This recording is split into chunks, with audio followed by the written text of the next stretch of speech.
Welcome to the Money Hour with host Tina Mitchell and co-host Keelan Harvey. Tina Mitchell, MLO 145420, and Keelan Harvey, MLO 1330075, are licensed loan originators with Highlands Residential Mortgage Limited, NMLS 134871. The views expressed by the speakers on the following program are those of the speakers and do not necessarily reflect the views of Highlands Residential Mortgage Limited, nor are they necessarily endorsed by Highlands Residential Mortgage Limited. Now, in the studio, local mortgage experts Tina Mitchell and Keelan Harvey. Welcome to the Money Hour at 1150 AM KKNW, the April 10th show. You can hear us on air Saturday at 3 p.m. with a rebroadcast on Sunday at 8 a.m., also on podcast or our Facebook premiere show. I am your host, Tina Mitchell. And I'm your co-host, Keelan Harvey.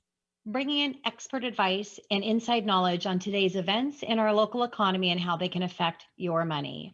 If you are hearing our show at a different time or day, you are listening to a rebroadcast. We are here to answer any questions or connect you with the guests that we have on the show today. Please call the show at 1-855-400-1150. Again, that's 1-855-400-1150 or online at themoneyhour.com. And our guest for today's show, Gloria Chen, of VIS Designs. Why do I need an interior designing for a kitchen or a bathroom remodeling? And are there key steps for a sunroom or an ADU addition? Great information, great guests that we have on the show today. For more information on any topic discussed, please call the show at 1-855-400-1150. Again, that's 1-855-400-1150 or online at themoneyhour.com. And let's start out today's show, as we do each week, with a little bit of money chat. Money.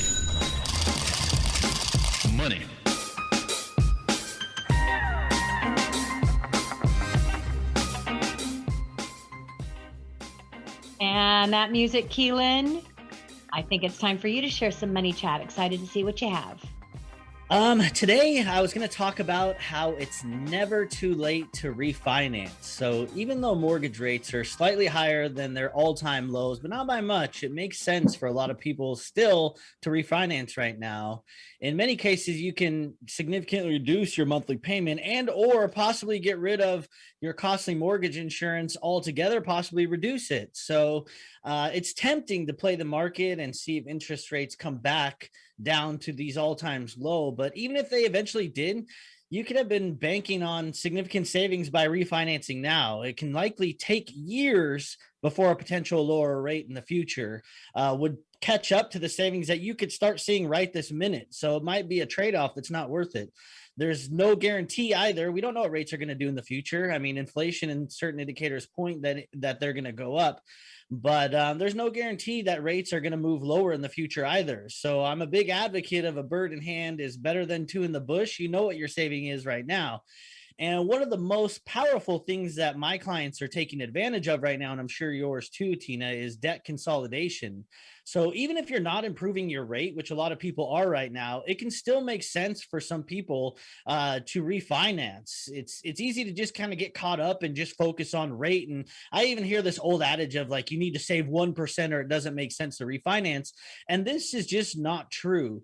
So you need to look at kind of the individual opportunity and look at your specific circumstances to see if it makes sense for you and your family or not. But if we take a hypothetical example, and let's say you bought a home in 2019 for $550,000 and you put 20% down. So let's say that the home, obviously homes are rising, goes up to $650,000. The estimated remaining balance at a 3% interest rate with an APR of 3.039 would be $422,148. And I'm playing kind of devil's advocate here because rates in 2019 were definitely not 3%. They're more like 4% with an APR of 4.039%. But your estimated payment would be $1,855. So let's say as time went on, you found yourself yourself in some debt, and especially with COVID, that happened to a lot of people. So let's say you have a vehicle loan, and these are all hypothetical, but let's say you had a vehicle loan for $28,000 at $650 per month, personal loan for $18,300 a month, a Discover card at $4,000, $100 a month payment, and then let's say you had a Visa card for $8,000 at $150 per month. That's a total of $58,000 in debt. And, you know, quite frankly, it can happen pretty quickly on people. These things are kind of incremental. Then all of a sudden things add up and you realize, whoa, I'm in quite a bit of debt. I've seen way worse situations than this, by the way. That would be $1,200 per month that you'd be paying out. If you add that to the mortgage, you'd have a current monthly outgo of $3,168 per month. So your existing loan would have been $422,148 plus $58,000 in debt. You'd have 28 years left on your mortgage. So you'd have a choice now. You can continue to pay $3,168 per month and use additional cash to pay off your debt, or you could do a cash out refinance, use the equity from your home to consolidate your debt. And if you did that, let's say the new interest rate is higher than your current loan. We're going to kind of throw a curveball. Your current rate was 3% with that APR of 3.039. Let's say it went to 3.375 with an APR of 3.14. The new loan would be $480,148, including your debt that you consolidated. The new principal would be $2,123. So you could go on in life after you refinance $932 a month richer, or you could take that $932 and apply it towards your new mortgage to pay it off faster. Everything you pay above principal and interest in these loans go directly to principal. It's not like nothing's happening in the time between now and you pay your loan off. So you're taking chunks at $932 out of your debt each month as this goes on. So all you're doing really is just simply reallocating the money that you already have instead of paying this extra debt. So if you paid the exact same thing that you paid before your new mortgage, you'd pay off your debt and your home in 17 years and 4 months. That's saving you 10 years and 8 months. And if we look at the amortization over that, over the amortization gain between the original loan and the new one, a 5-year amortization on the original loan would have been $52,000, and the new mortgage in 5 years would be $111,000. That's a gain of $59,316. After 10 years, you'd gain $131,000, and at the end of 17 years and 4 months, when you pay the mortgage off, you'd gain $261,374 after the amortization of debts and closing costs. That's an increase of your net worth of $203,000 just by allocating money that you previously spent. And could you imagine how long it would have taken you to pay that debt off just by using extra money and up against all those interest rates? So all in all, Situations Boss, talk to me and Tina and look at your situation a little bit deeper, because this is a game changer for you in your life that you could be sitting on right now. Great money chat, Keelan. And yes, being smart with what you're doing with your money and the assets that you have, you know, that's such a great share there for our listeners. You know, pulling cash out for investment opportunities is another thing. Investing in the stock market, buying more real estate. You can buy a second vacation home, save tons of money from vacationing outside of the state, Airbnb, investment property, so much opportunity as Keelan is sharing there with taking cash out on your mortgage. This is Tina Mitchell with your Money Chat. This month may have brought April Fool's Day, but thankfully, the strong job and home appreciation reports were no joke. Job creations rose sharply in March as the Bureau of Labor Statistics reported 916,000 new jobs were created, which was even stronger than the 675,000 expected. There were also positive combined revisions to the January and February figures, totaling an additional 156,000 jobs in the month. The unemployment rate did tick down from 6.2% to 6%, but the real unemployment rate is actually higher, as I will explain in just a minute. The private sector also saw strong job gains in March per the ADP employment report, which showed a gain of 517,000 jobs. This was in line with expectations and the best level of hiring in 6 months. The latest weekly job claims reported showed that the number of people filing for unemployment benefits for the first time increased in the latest week. though the number of continued to receive both regular and pandemic related benefits did decline. However, the total number of people continuing to receive benefits throughout all programs remain so much higher than a year ago, underscoring that our recovery is still a little way to go.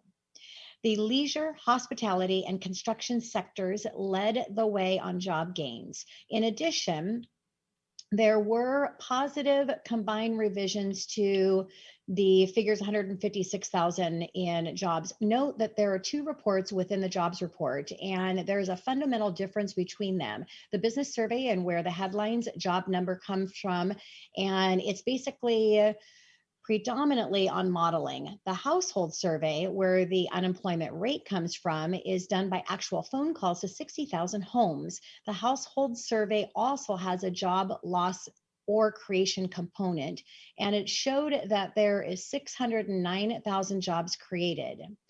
Now, we did see improvements in the unemployment rate as it decreased from 6.2% to 6%.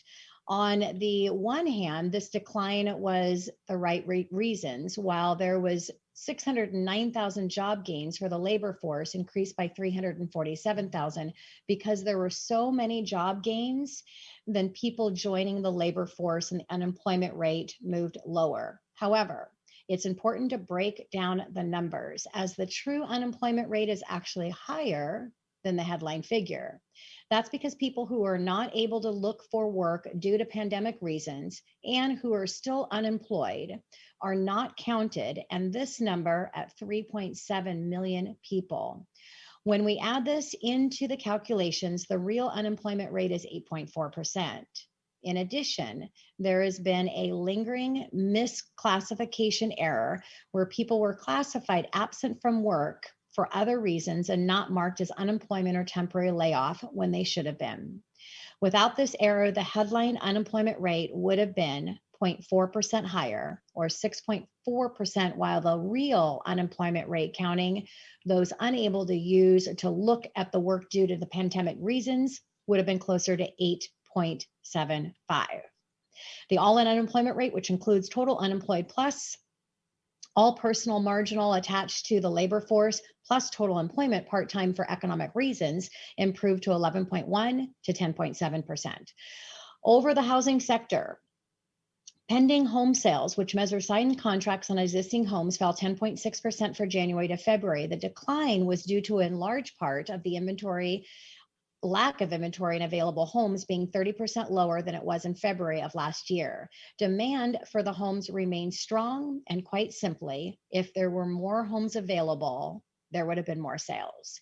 Low inventory has also helped home prices continue to show strong appreciation gains. The Case-Shiller Home Price Index, which is considered the gold standard for appreciation, accelerated a 15-year high in January, up 11.2% year over year on the national reading. The Federal Housing Finance Agency FHFA Housing Price Index, which measures home price appreciation on single-family homes with conforming loan amounts, also came in hot, with home prices up 1% from December to January and 12% compared to January last year.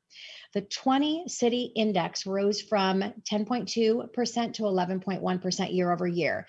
Now, with almost all of the cities showing strong gains, Phoenix plus 15.8%, Seattle, plus 14.3%, and San Diego, up 14.2%, reported highest annual gains amongst the 20 cities. And that is your money chat. Coming up next in the Money Hour, why do I need an interior designer for a kitchen or bathroom remodel? What are the key steps for a sunroom or ADU addition? We have Gloria Chen of VIS Designs right here on 1150 AM KKNW.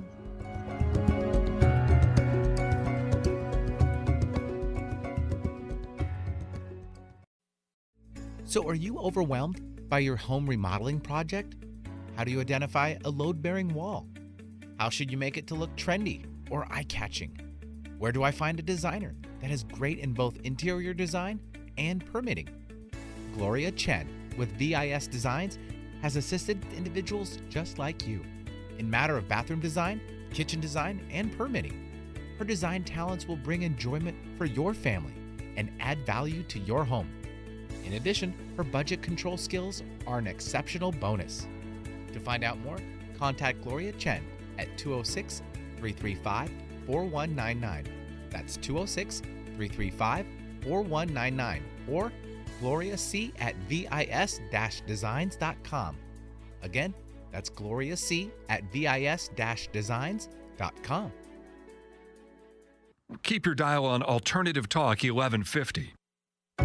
You're listening to The Money Hour with your host, Tina Mitchell, and co-host, Keelan Harvey on Alternative Talk AM 1150. Now, back to the show with local mortgage experts, Tina Mitchell and Keelan Harvey. You are listening to the Money Hour on 1150 AM KKNW, the April 10th show. Saturday at 3 p.m. with a rebroadcast on Sunday at 8 a.m. Also, you can catch us on podcast or our Facebook premiere show. I am Tina Mitchell, your host. And I'm your co-host, Keelan Harvey. It is a great day to talk about money, and that is what the show is all about: how to make money, save money, so you can have a better quality of life for you and your family. If you are listening to our show at a different time or day, you are listening to a rebroadcast. We are here to answer questions or connect you with the guests that we have on the show today. Please call the show at 1-855-400-1150. Again, that is 1-855-400-1150 or online at themoneyhour.com. And now in studio, Gloria Chen of VIS Designs. Why do I need an interior designer for a kitchen or a bathroom remodel? What are the key steps for a sunroom or ADU addition? Right here on 1150 AM KKNW. Gloria, welcome to the show. Well, thank you. Thank you for having me. Absolutely. And good to see you. Yeah, and a little bit about Gloria. She obtained her Bachelor of Architecture from WSU. 11 years in her architectural career, she completed her interior design and fine art training at Bellevue College. In 2013 and 2014, she was a juncture facility of Highline Community College teaching sustainable design. Gloria has 25 years professional experience in both architecture and interior design. She is perceptive in capturing clients' visions and preferences.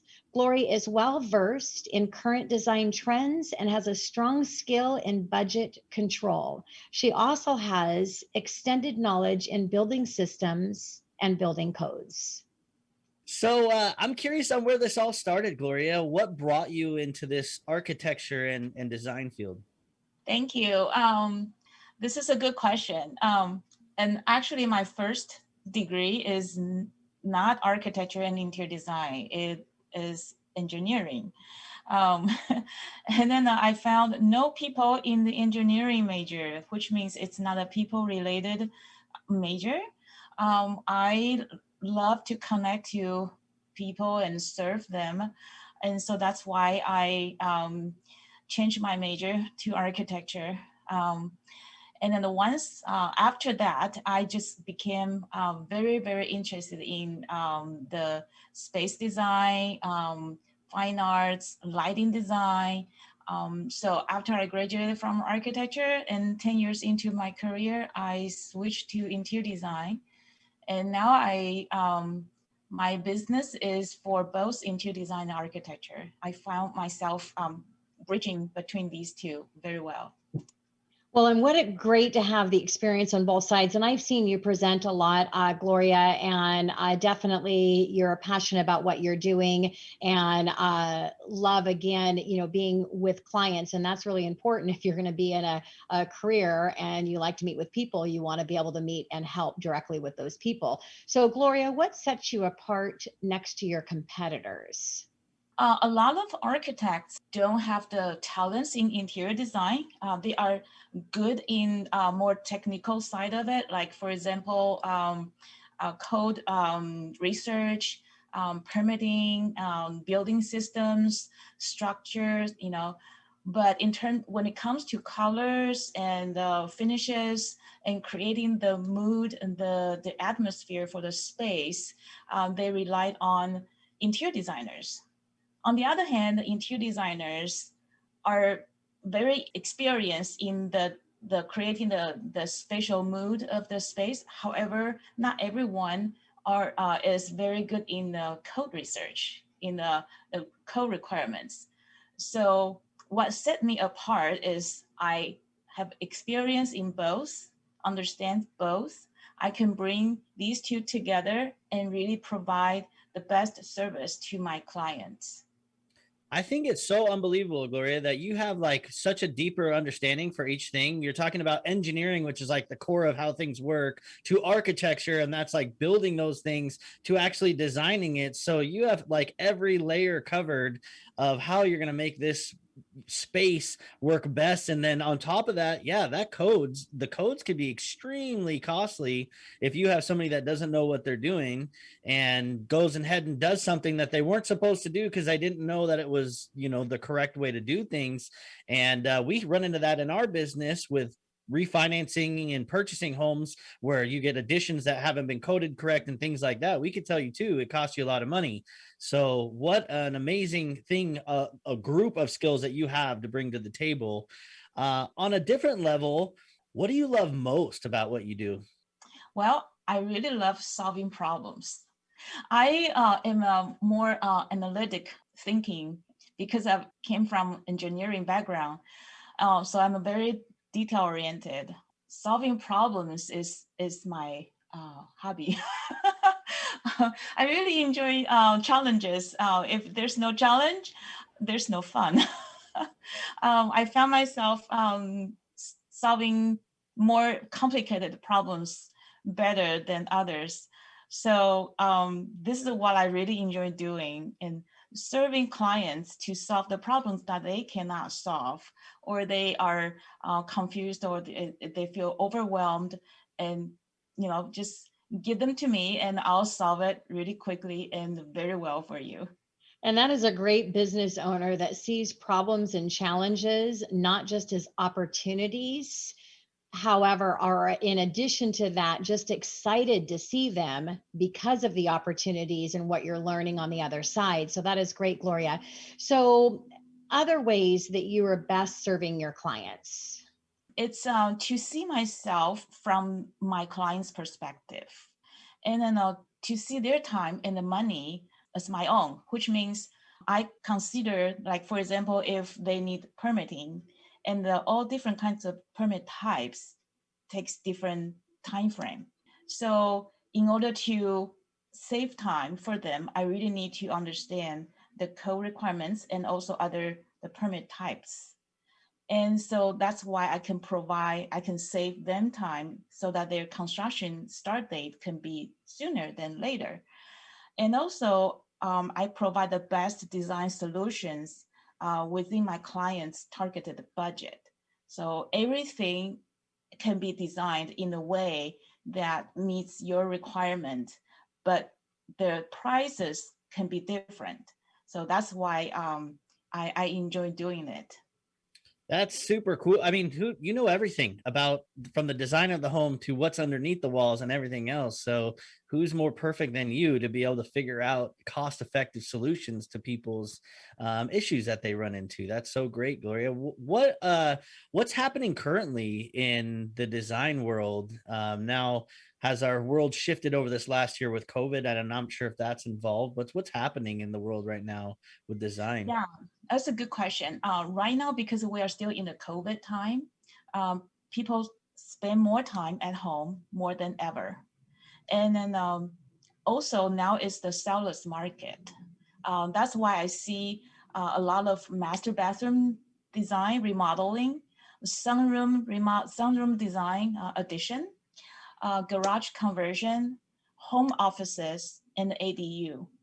The reason for that is, you spend more time at home. You never you don't like this tub, and then this is old fashioned, and also the shower room is just too small, and you really want to bring the life quality, to improve your life quality better for your home time. And then the garage conversion can be converted to home office or another additional room to for your family members, if they come back home from school, or and then you spend time more in your home office, and because you cannot go to your employer's office. So that's what we see a lot. And Gloria, I met with you I don't know if it was right. It had to have been before, it was before the shutdown, obviously, because we met face to face in your office. And I think we knew what was coming, or we were thinking what was coming. But you were talking about how most likely things were going to change in office buildings and just, different design structures. So as we're wrapping up here in our first segment, we've got about a minute left. What are you seeing with the office buildings? The office building right now, a lot of offices doing hybrid. So say maybe 50% of their employees can work from home. And they come to the office maybe once a week, just, for group meetings, or twice a week. And some offices do Monday, Wednesday, Friday for this group of people, and then Tuesday, Thursday for another group of people to come in, so that they can reduce the occupant load into half, or 25%. So that's what we see a lot. Some companies talk about bring the go back to what we were, how we were operated before, but it will take time, probably at least a year or something. Yeah. Slowly will come back.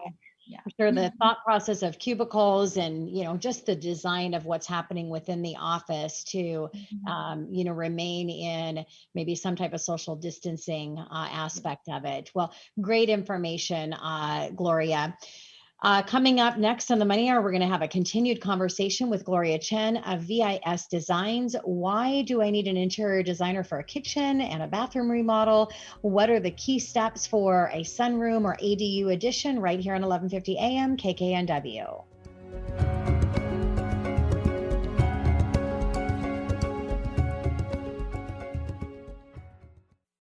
The Money Hour with your host, Tina Mitchell, and co-host Keelan Harvey, every Saturday from 3 to 4 p.m. right here on KKNW AM 1150. Join the show to experience expert advice and knowledge on today's events in our local economy that can affect your money. That's every Saturday from 3 to 4 p.m. with a repeat show on Sundays at 8 a.m. For more information about the Money Hour radio show and their guests, visit themoneyhour.com. That's themoneyhour.com. Easy on the ears, good for the soul. Alternative Talk 1150. You're listening to The Money Hour with your host, Tina Mitchell, and co-host Keelan Harvey on Alternative Talk AM 1150. Now, back to the show with local mortgage experts Tina Mitchell and Keelan Harvey. You are listening to the Money Hour at 1150 AM KKNW, the April 10th show. Our show airs on Saturday at 3 p.m. with a rebroadcast on Sunday at 8 a.m. You can also catch us on podcast or our Facebook premiere show. I am your host, Tina Mitchell. And I'm your co-host, Keelan Harvey. We are here to help you build a strong financial blueprint 1 week and one show at a time. If you are listening to our show at a different time or day, you are listening to a rebroadcast. We are here to answer any questions or connect you with the guests that we have on the show today. Please call the show at 1-855-400-1150. Again, that's 1-855-400-1150 or online at themoneyhour.com. And now our continued conversation with Gloria Chen of VIS Designs. Why do I need an interior designer for a kitchen or a bathroom remodeling? And what are the key steps for a sunroom or an ADU addition right here on 1150 AM KKNW? So Gloria, we're going to shift a little bit to master bathroom and kitchen design. And I know, I'm sure you probably run into a lot of people that kind of have their mind made up on remodeling. They know where the shower and the toilet's going, or they want to go with a certain color scheme. Why should you hire a designer, and what can a designer bring that will make a difference from where they're starting to have their own vision? Yeah, a lot of homeowners of course, they think about, hey, I don't like the toilet to be here. I want my shower room to be bigger. What can I do? So they start from their mind and then see, or they talk with their spouse or family members, and then they have this original idea. And those ideas are great. And some homeowners can design by themselves. That is wonderful. And some homeowners only have just a thought, and they can feel overwhelmed by what's going on, what can we accomplish in order to bring this result into what I really looking for. So oftentimes those ideas the homeowners provide are very are good for my design directions. And then however, those ideas sometimes are not very feasible or practical. For example, the efficiency of the space usage according to the owner's lifestyle, the plumbing connections in relation to the house structure and the construction details, and also the style that goes with that of the rest of the house. Like you don't want your kitchen looks in one style and then your bathroom looks a totally different style. And so that the whole house looks as a whole, as a well-designed package. So when you sell the house, and other people will see this is a one design package, not a piece of here, a piece of there. So, Gloria, let's look at a holistic perspective on hiring a designer, because obviously there's some additional cost. And let's talk about what makes it worth it in adding that into your budget to hire somebody like you. Yeah, a good designer will help the homeowners to increase the house value. So not just to bring a good design to the house, but your house value will increase at the time that you are ready to sell. Um, and also, most importantly, the material selection that contributes to the overall construction cost will make a huge difference. A good designer should not only provide trendy design, but also select materials, fixtures, and equipment to meet the owner's targeted budget. So that's why we need a designer that really see the whole thing, not only from the design perspective, but also from the budget perspective. And that will help the homeowners to actually save more money in the construction, not just to spend some time to hire a designer, but a good designer can save you way more than the fee you pay to the designer. One of the things I love when remodels done right is seeing some of the impacts, like blowing out a wall to spread out a kitchen, or things that with your advanced knowledge, Gloria, that you can make such a difference in a home and change that home forever for something magnificent. And the value of your home would increase significantly from some of these changes, where being kind of smaller minded and just throwing some paint on something is going to make that big of a deal. So having your brain behind that, I can see a huge increase in homes value, and that being leverage is huge. What is usually involved in your perspective when you're doing remodels? Yes. So from a designer's point of view, first of all, we need to visit your home and do the measurement. And that's the very first step, of course, and take some photos. And then the designer will bring back to their office and transfer those information to a digital drafting software. And then the next step is to have design meetings. Usually it's 2 or 3 or 4 meetings, depending on the scope of work and the type of remodeling. And if it's just aesthetical changes, for example, just change a vanity cabinet, or adding some new lights, what the lighting you will need to have electrical permit. But if it's just aesthetical, then you really don't need a building permit. Or even if you just change the flooring, from tile to wood or from carpet to wood, you don't need a permit for that. However, if you start to build walls, then you will need a permit, or to add a window or a door, things like that.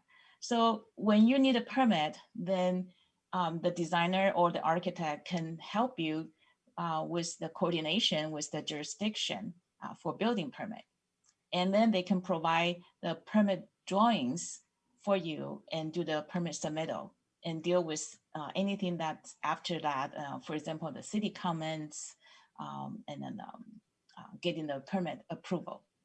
Yeah, and like Keelan, I said, I mean, you need to have expertise in this process, and you don't want to try to shave off some costs, because in the end it's going to cost you a lot more. And as Keelan stated, I mean, there's been many times where people are trying to sell their house and they're not permitted, and trying to go back and get permits for something that is not a process that you want to be involved in at all. So Gloria, let's talk about the design process. It's kind of a general question because it depends on the job scope, obviously, but let's talk about the design process and time frame. Mm-hmm. Sure, yeah. And as I mentioned earlier, so the first step is measurement.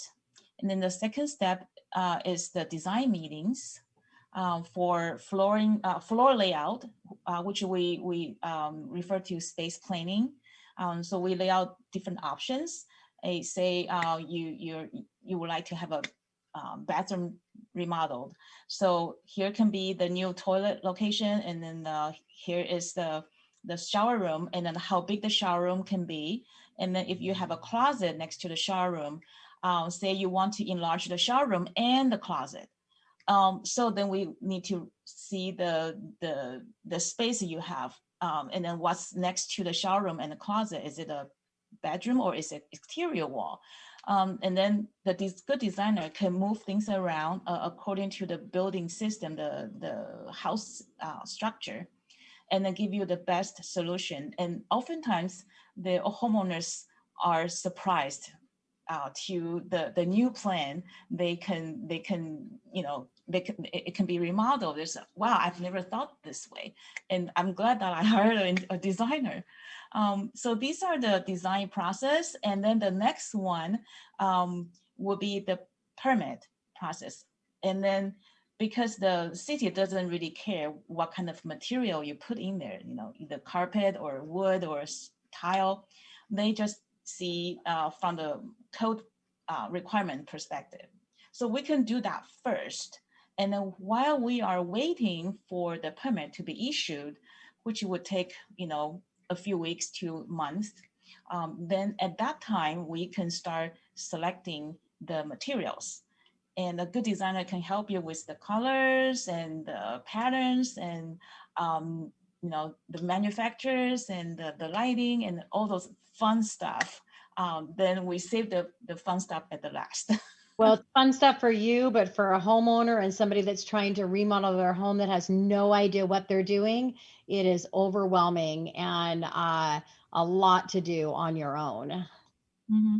And I also want to mention a little bit about the time frame for a remodeling project, like a bathroom design or kitchen design. For me, it usually takes 2 to 3 months. If a structural engineer is needed, which means if we remove a column and then beef up the beam above it, that is engineer is required. It will take approximately 2 to 5 months. Depending on the structural engineer's schedule. And then the permit time frame usually takes 2 to 4 weeks for a city that is not super busy. But some cities right now, especially in the COVID time, some cities are overloaded. It can take up to from 2 months up to a year, depending on the scope of work. So, yeah. Yeah, I heard from one of my friends that some of these permits can take a really, really long time. We're down to 1 minute, Gloria. And when you're talking about this, it just makes me think of how special you are in your position. I can't see through walls and know how things could be moved and shuffled around like you have and can visualize with your brain. So, how powerful is it to have somebody like you who can look beyond things that people like me have no idea we can do? In your opinion, how do you choose the best designer? Well, I really recommend to choose someone who has both architectural and interior design training and experience, especially when it comes to code requirements and the house structural system. And that person needs to have a experience in permitting.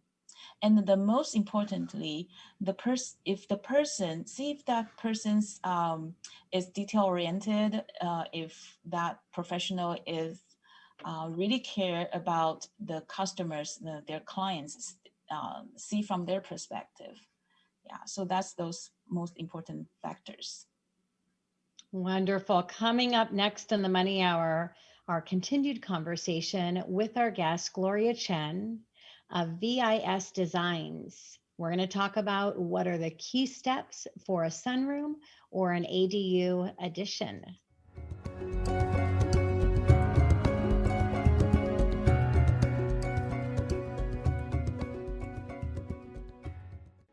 Have you experienced paying more than what you need? If you answer yes, you certainly do not want that to happen to you when you're buying a home. Gloria Chen with VIS Designs has assisted individuals just like yours in finding the right property for future expansion or immediate investment with confidence when remodeling, additions, or even new construction that will take place after purchase.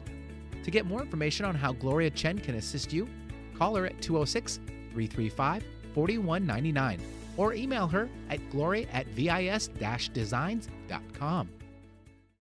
Find our app in the Apple App Store or Google Play Store and take us with you wherever you go. Alternative Talk AM 1150. You're listening to The Money Hour with your host, Tina Mitchell, and co-host, Keelan Harvey on Alternative Talk AM 1150. Now, back to the show with local mortgage experts, Tina Mitchell and Keelan Harvey. You are listening to the Money Hour on 1150 AM KKNW, the April 10th show. Catch us on air Saturday at 3 p.m. with a rebroadcast on Sunday at 8 a.m. Also on podcast or our Facebook premiere show. I am your host, Tina Mitchell. Now I'm your co-host, Keelan Harvey. We bring into studio each week the best of the best experts in our local market on everything that has to do with your money. And back with our guest, Gloria. We're going to skip over to sunrooms and ADU design, Gloria. And this is kind of the talk of the town. It's been with this low inventory, DADUs, ADUs, we get a lot of this talk of people wanting to take advantage because there's lack of space to build in and such. What should we consider when it comes to a sunroom or an ADU design? A sunroom and ADU is considered an addition. So when it comes to addition, there will be structure involved, of course, and then it will be the exterior appearance involved. So the first thing is I will recommend my client to check with your homeowner association to get their agreement and the permission, and then and get their design standards. And they might have some special requirements. Say, hey, we understand you want to add a sunroom. So here are the standards that you can do this kind of sunrooms, but not this type, because that doesn't really fit into our neighborhood. So first thing, you want to talk to your homeowner association about it. Second is you can have the design professional to check the zoning requirements for you. The things are important for those additions are the setbacks, impervious percentage, which means, in your backyard, you might have concrete patios or stone pavings. And then those things are considered impervious, which means the water, the rain comes down and then it will go to the city's storm water system. And the city doesn't want too much of the rainwater to go into their system. So they want to make sure you meet their maximum impervious percentage. And so that affects how big your sunroom can be, and your ADU, where your ADU can be at in your backyard. So those are the first thing you need to do as a due diligence. So Gloria, I mean, there's a lot that's happening and a lot that's going on in all of this. How many professionals are involved in the entire process? Well, it definitely will involve structural engineer, of course. And then if the site, your property is large, then a site surveyor, geographic surveyor can be involved. Usually it does not need, you don't need to, but in some cases it does. Gloria, I noticed there's a piece that it just comes out of you that's so cool, is your knowledge of who to use on particular things. And I'm like reading between the lines of structural engineers and the different type of people you have to involve to do it correctly, as opposed to just kind of winging this, and that could cost you a lot of money in the end. There's nothing about winging it when it comes to homes. You got to have all the right people, right permits, so you have that lot lasting outcome that's going to make it for the long haul. So which makes me kind of wonder and lead to our next question is, what's the first step? I mean, there's a lot to be done, and the time frame for these type of projects. Yeah, the first step is to find an architect that has the experience in zoning research, also in coordination with the structural engineer in the permitting. So after you find find this person, then and of course you talk to the HOA, your homeowner association, then doing the zoning requirement research. This can be done by your hired professional. So Gloria, what single project would you consider most significant and provided the most successful outcome for your business? I would like to mention a project that we recently finished at the end of last year in November. This is actually an office building lobby design. This design attracts REI to lease the entire building. I want to change my background so you can see, if you are able to see it. This is the space that I designed. This is the elevator lobby. And other space. So you can see the bug in the middle. There is a bug in the space. Why this space is so significant to me and also the owner is we started designing in 2017. This building is in Issaquah, and the owner wants to make the building a really unique design. And because it's in Issaquah, and the Issaquah is the gateway for the nature.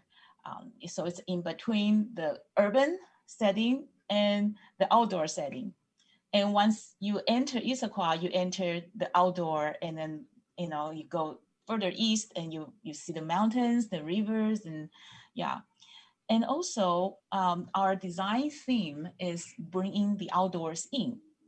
And the owner wants to make the building for life and work balance purpose. So when people work in that building, they can also do short hiking during the lunchtime or do biking after the work. Just, they can bike to their office and then continue going east for biking after 5 p.m.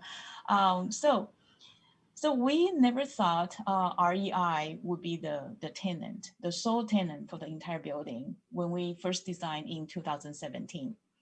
And so this project makes everybody so happy, especially the owner. The buck behind me, if you can see the background, they own this sculpture for 15 years, but they didn't have a good space for it. So they hired me to design an alcove for this beautiful sculpture. So this alcove is three-dimensional with the tree patterned panels behind and then the backlighting. And also the wall panels are three-dimensional as well with three stain colors. Um, the lighting, the light fixtures represents the sun and the moon. So in this building, we have a lot of natural elements. We have wood grain, wood look porcelain tile on the floor. We have carpet that represents the lake, blue color, and then organic shapes. So this actually makes the building very unique from all other Class A office buildings, and this is the reason that attracts the REI to lease the entire building. Yeah. Wow. I want to come work at that building and bring our team there. Beautiful, Gloria. Thank you. Yeah, to those that can't on the radio, that can't see what she's showing us, you'll have to go into our Facebook Live and see it. But the way that that Gloria brought this outdoor inside, but it is beautiful. It's this modern touch to it, but yet it totally feels like an REI type building. So it's incredible. You did such an amazing job on that, Gloria. So we talked about kind of that project that got you really excited and that you've completed. What does this next year look like for you? What are you excited about for this next year with your business? We actually, with the COVID, there are a lot of people spend more time at home, and then we also have that Amazon and the Facebook hiring employees in our areas. So residential design and also the mixed use apartments, condominiums are very hot right now. We currently are designing 2 apartment buildings, and with the third one coming. And also we design a lot of master bathrooms and the sunroom and the garage conversion. Also the home offices. For example, if your living room has this vaulted ceiling, like 2-story high, you can add a loft, and your spouse can work up there while you work in another room. And also ADU is another trend. People can use the mother-in-law unit as their home office, so totally separate from the rest of the household. Or you can use that as a rental unit or the Airbnb to make extra income for yourself. Yeah. And Keelan was talking in his money chat this morning. I mean, with rates never seen as low as they were, tad bit higher now, not much. And all of this equity, as you heard me, share what's happening with the real estate appreciation, and there's no inventory. So if you can sell your home, where are you going to buy your new home? Are you going to be able to find and get an offer accepted because of lack of inventory? You have all this cash sitting in your home. So why not just remodel, make your home the way that you want it? So tons of things going on with residential, I would imagine. So it's nice to hear that there's a balance, because the commercial industry has been hit so hard with COVID, and then but the residential side is exploding with people looking for ways to make it more workable to actually work from home and be remote. Gloria, we are wrapping up our time. We have less than a minute left. Is there anything you would like to leave with our listeners as we end our show today? I will highly encourage homeowners when you start thinking about remodeling your home or adding a a room or ADU, consider VIS designs, because we are very detail-oriented professionals. We stand on your side. We fight for you, actually, and then we would love to talk to you regarding your visions, your needs and wants. Even just a short chat for design consultation. We also can give you professional suggestions according to what you would like to accomplish. Even just an hour or two, it's probably worth your time. Yeah, and that's a great wrap up there, Gloria. And yes, a call to action. If you're a homeowner, reach into the show. Let's get you connected with Gloria, because as she stated in earlier in the show, you may not have any visual idea of what can be accomplished with your home. And it could be a game changer for you and your family's lifestyle, as well as the additional appreciation that you're adding to that home. So Gloria, thank you again for being here today. Thank you for having me. This is your host, Tina Mitchell. And your co-host, Keelan Harvey. Your local mortgage experts signing out for the day. Enjoy the rest of your weekend and your week. We look forward to talking to you soon, again next week, about more things all money on 1150 AM KKNW. Tina Mitchell, MLO 145420, and Keelan Harvey, MLO 1330075, are licensed loan originators with Highlands Residential Mortgage Limited, NMLS 134871. The views expressed by the speakers on the preceding program are those of the speakers and do not necessarily reflect the views of Highlands Residential Mortgage Limited, nor are they necessarily endorsed by Highlands Residential Mortgage Limited.